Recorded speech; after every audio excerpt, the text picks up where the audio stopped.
listening to PartyNerdz Weekly.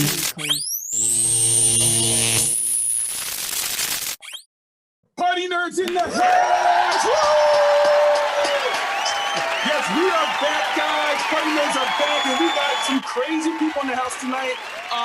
And this is our second cosplay episode. So all you cosplayers tuning in, welcome. And we got some special guests tonight. One of which coming back is our regular, our party nerd, the lovely and talented Samantha. What's up, Samantha? What's up? How you feeling? Before we get started, I was going to ask all you guys as I introduce you, give me your best cosplay pose.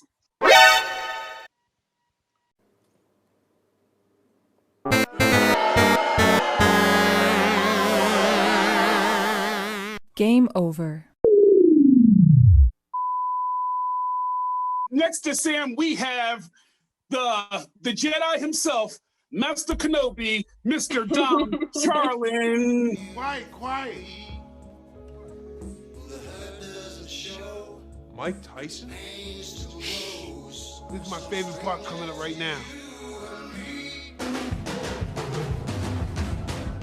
I can feel Kenobi!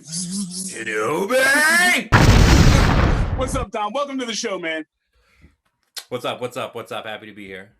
Well, first of all, let me show you love on your shirts that I want, and I will bid that off of you. I will buy that off of you for $27.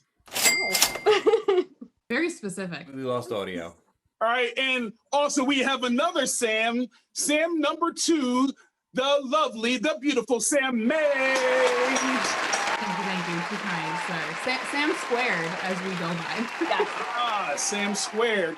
So, Sam, behind you, is that Ernie and other plush animals? What is that I see? Oh, yes. Well, we have, first and foremost, we have Jesus. So there's Of course. I have much. Why not? We've got Jesus. We've got Spider-Man has made an appearance. Pikachu. Actually, this is a special edition Pikachu from Kyoto. They had him at her. They had her at like a pop-up, like only for like a limited time thing when Dan and I were in Japan, and I was like, she's perfect. I need her. Well, welcome, guys. All right, tonight's episode, we want to talk about, before we talked about like the toxicity in the cosplay community, but we want to get a little more specific. On this episode, let's talk about the photography. Now, this isn't a topic like that we've really not seen covered before in podcasts, but it's a big issue because cosplay photography is like, I don't want to say it's new, but within the past 10 years, it has come out of kind of nowhere. So let me ask you guys, or Sam, let me start with you. Like, what was your first experience with cosplay photography? I mean, I came from a modeling background, so when I actually did cosplay, I didn't really take it serious, and I learned as I went. But like my first experience would have to be in New York Comic Con, like just shooting in the tunnel with like random people. So now, wait, so did they stop you? Did you look for photographers? Because I feel now whenever you go to Comic Cons, there's literally cosplayers looking for photographers like, oh, shoot me. But back then, it's like you were the sought after. Is that correct? Yeah, they would stop me and ask me to take photos. And it's a little confusing at the beginning because you're like, what's going on here? Usually like, real modeling, sorry, I'm going to say that, you like, set up a shoot, you do things. This is kind of like they're just grabbing at you from everywhere. So Sam squared. You've also done real modeling before? Yes, so I've been a professional model since I was 13. I lived in Japan for a couple of years. I modeled in China, Thailand, Indonesia, a couple of others. Like, show me eye. Yes. No. The way it works when you travel and model outside the US is you do like a 3-month contract in different cities. So I would like go to Shanghai, work for 3 months, go to Thailand, work for 3 months, and kind of bopped around and did that for a couple of years. So yeah, majority of my experience is professional.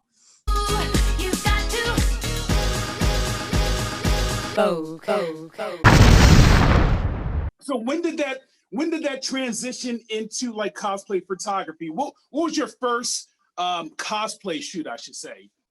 My very first cosplay shoot was many moons ago with somebody that actually Dom and Sam both know, my longtime friend Corwin, who goes by Mindfall Media on Instagram. And we were at Otakon like 2010 maybe. And I was Faye Valentine and my best friend was Julia, and he was 2010, were you like 8 years old? Bless you, sir. All right. So Dom, now that you are in on the conversation, let me ask you, what was your first experience with cosplay photography? I was a professional model. I was the before model for Rogaine for like 10 years. I'm a model, you know what I mean, and I do my little turn on the catwalk. No, my first experience with cosplay photography, complete opposite of these two girls. So there's like a glass ceiling for guys cosplayers. Like if you're a guy and you're a cosplayer and you walk past a photographer, they'll be like, hey. And I'm like, hi. And they're like, no, you're in the way. You got to go. There's this girl behind you I'm trying to take pictures of, right? So it wasn't until like I built relationships with people like over the course of cosplaying that I actually like got, I guess what you would call like professional photos. Like it was always like cell phone photos that you would then find like later on like those top 10 websites, like, oh, top 10 cosplays of New York Comic Con. You're like, oh, there I am in the background. I never had like a professional photo shoot until like I would say maybe 2 years ago. And that was only because I had built relationships with people by like being friends with people like the two Sams here. And then eventually you meet people and they're like, hey, let me shoot you real quick. And then you build that relationship. So completely different experience than what they had. So now saying that, do you feel that there's a kind of like a sexist bias to women as far as photographers are concerned? Are there a bunch of horny photographers out there? I mean, obviously you have your pros, but then you have your dudes like, you said that wrong. It's not are there horny photographers. It's there are horny photographers. You mix the words up. Flawless victory. Like, let's be real. In a world of Instagram likes and TikTok likes and everything like that, you know, sex sells. So not to minimize the talent that women put into their cosplays, it's easier for a girl to get photos than it is for a guy to get photos. It's just the way it is. So now, Sam, let me ask you a question. What's like the contrast between like a professional shoot and like a cosplay shoot? Because Sam, I know years ago, like I probably met you back when you did all the college mansion shoots back in the day. And that was a whole different piece. And that was like, what, 10 years ago? Yeah, that was a long time ago. There's a major contrast between the two. I feel like there's professional and then there's a guy that just learned how to use a camera and wants to shoot hot girls at conventions. So there's a big difference. I'm sure Sam Mae can tell the rest of this. Yeah, I mean, there's definitely, I think the biggest difference is a client and a paycheck. Because when you are a model and a photographer on set, it is not about either of you. And I think some of the issues with cosplay photography is that like the cosplay photographer is very invested and wants a certain thing and is there for a certain reason because they think this person is going to get them followers or more exposure or whatever, which is totally fine. But when you're like hired to come on a professional photo shoot, like you have the client. Like if you're shooting for Maxim's the client, they are, you know, showing this bikini, it is what it is. And like, you are not there as Samantha cosplays and Sam Mae and whoever the photographer is, like you guys are being like hired. So it's like, it takes the pressure off of it in a sense because it is not about you and they will like move and maneuver you, where I think sometimes like the ego can kind of get in the way with a cosplayer and a cosplay photographer, especially if they're not on the same page with like what they want or like how they're gonna shoot.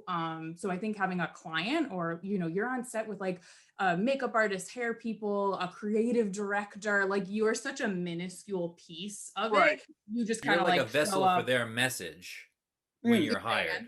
Mm-hmm.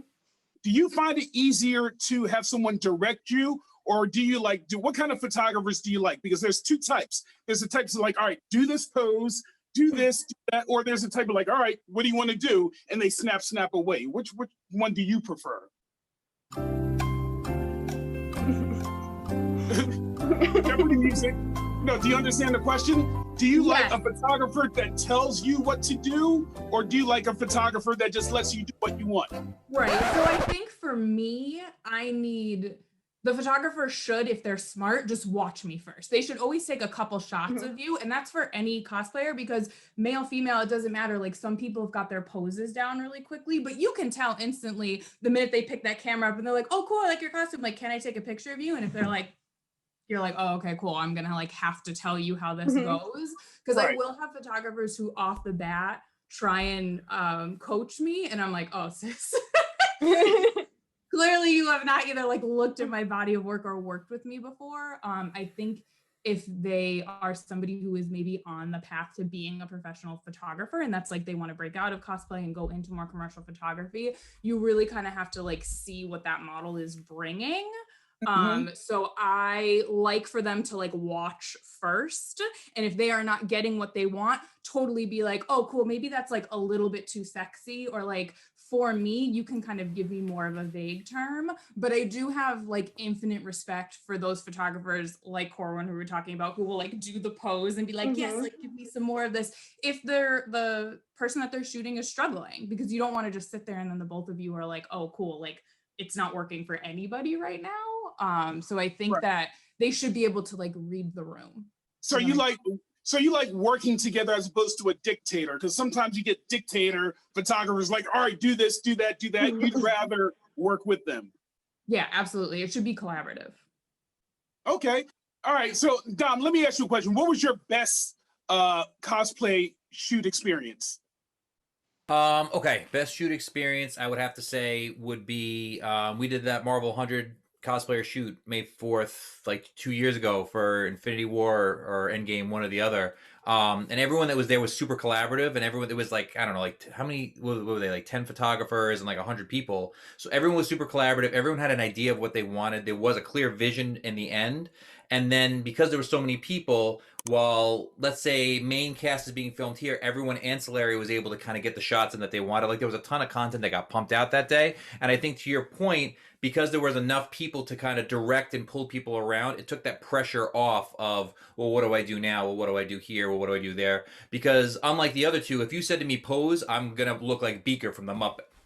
Like, I don't know what I'm doing. Like, I have absolutely no experience whatsoever. And I think that it's just in general, whenever you do a shoot with someone where both the subject and the camera and the photographer are familiar with the subject material, you're going to get better investment in those photos, right? So you're in the tunnel New York Comic Con, someone snaps a photo, doesn't know your character, they're not going to get a picture. Whereas if someone is super invested in that character and you're Superman and they walk up with a Superman shirt on, you know that you're going to get the photos that you wanted because they're invested in that character. So I think the best shoots in general are ones where everyone is totally invested in the end vision and not just like shooting from the hip.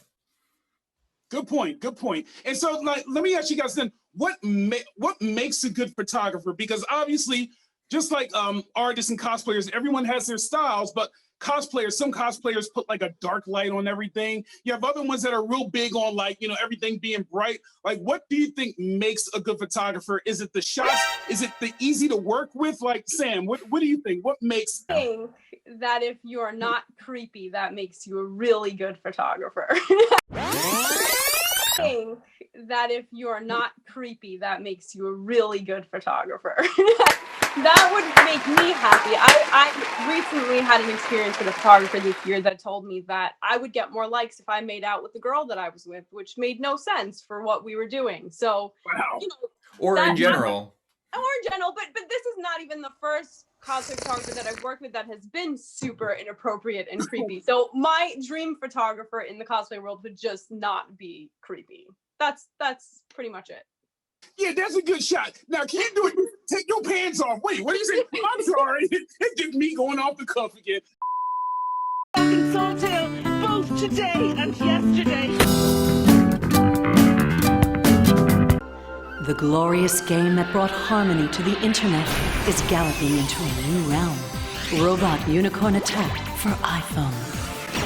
Adult Swim Games has taken care to preserve the magic of your most beloved game so that you can take a journey of the mind, soul, and phone whenever you want. Still featuring Erasure's synth pop masterpiece, Always.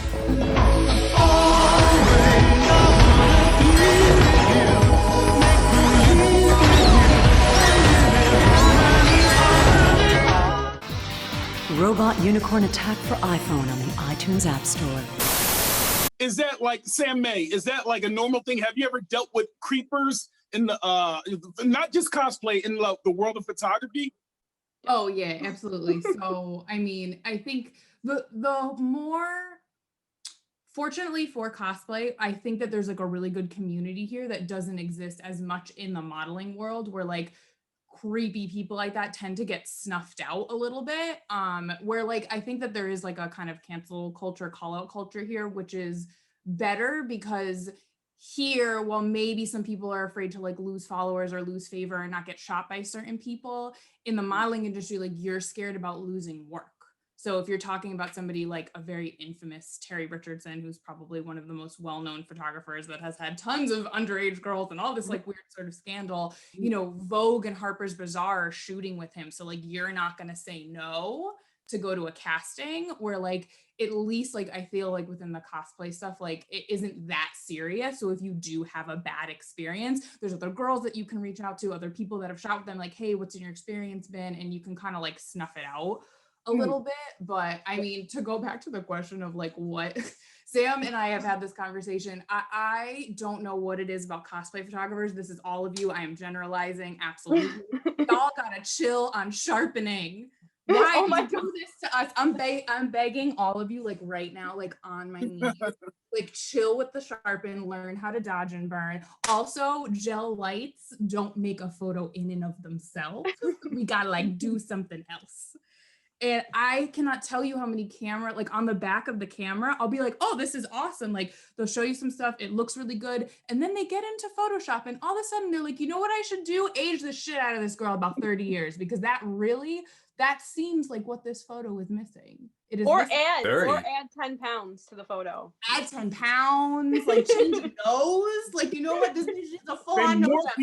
They morph you into someone you were not originally. With cosplay photographers, they don't notice the small details when they're taking the pictures. They just have the subject and they're like, I'll fix everything in Lightroom right afterwards. Right. And then they miss something on the composition, and then they're like, look at this great piece that I did.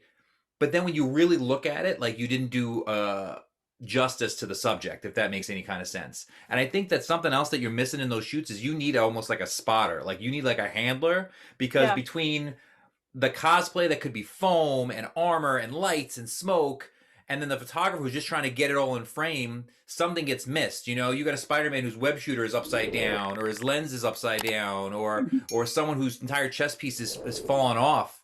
I can't tell you how many photos we've taken where we get back afterwards, like, oh great, now I got to Photoshop this emblem the right side up, or I got to take it out, or there's a roll, or there's a button undone. And I think that cosplay in general, to Sam Mae's point, where you're in a professional photo shoot, you have handlers and makeup artists and producers.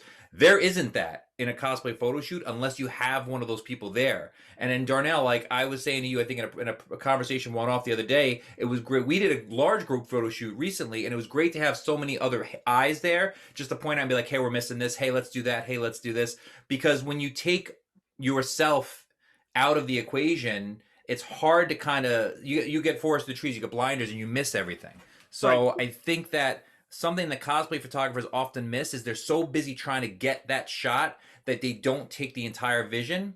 They get you to pose, they take 2 or 3, and they're like, all right, I'm good to go. And then they go home, and then you don't find out until afterwards that there was like a stitch ripped or the thing is fallen off. Another point I want to bring up before we like wrap everything up is I've seen some photographers in the industry that are straight up assholes. Don't get me wrong, there's a lot of good ones, but I'm not going to call any names. But there was one photographer. There was one photographer who I have it. Are we going to go through it? Oh, we can. There's one photographer, this real big cosplayer, beautiful cosplayer, awesome person, put a picture up, and this cosplayer was like, you cut off my feet in the picture. I want you to take this down. And started arguing with this girl about how, and I'm saying, remember I told you about it? Remember this cosplayer told this girl, my picture shouldn't look like that. You cropped it wrong. I don't want it to be cropped. It's like they start getting this ego once they get on a certain level. I mean, 100%.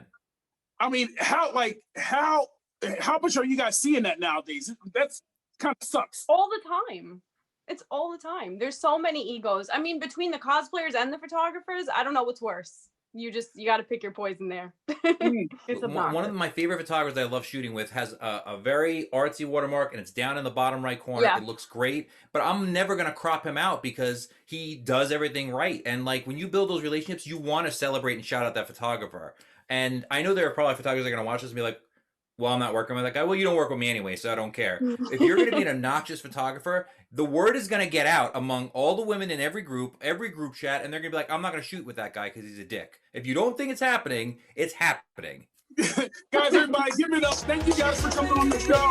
Woo! And we'll have you guys on again real soon. Party Nerds, we are out.